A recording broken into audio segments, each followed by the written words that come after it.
ഈ ബൈബിളിലെ നമ്പർ 1 പ്രാർത്ഥനകളിൽ ഒന്നാണിത്. നമ്പർ 1 പ്രാർത്ഥനകളിൽ ഒന്ന്. ഇത് ജീവിതത്തിൽ കുറച്ചു കാലത്തേക്കെങ്കിലും നിങ്ങൾ പ്രാർത്ഥിച്ചാൽ നിങ്ങളുടെ ജീവിതം മാറിയിരിക്കും എന്നതിന് ജീവിതമാണ് സാക്ഷ്യം.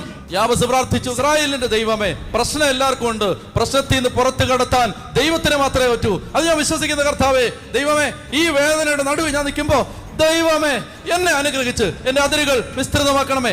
Expand my border, expand my territory. പട്ടുപോയ എന്നെ, മുരടിച്ചു പോയ എന്നെ, നശിച്ചു പോയ എന്നെ, ജീർണിച്ചു പോയ എന്നെ, എല്ലാവരും നാണം കെടുത്തുന്ന എന്നെ, അപമാനത്തിന്റെ തീച്ചൂളയിലൂടെ കടന്നു പോകുന്ന എന്നെ, നിസാരനാക്കി സമൂഹം എഴുതിത്തള്ളി എന്നെ, കാൽ കീഴിലിട്ട് ചവിട്ടി തേച്ച എന്നെ, now you bless me and expand my territory. മുട്ടയിൽ നിന്ന് പറ, കർത്താവേ എന്റെ അതിരുകൾ വിസ്തൃതമാക്കണേന്ന് നീ ഒന്ന് പറ, ഒരു ദിവസമെങ്കിലും പറ.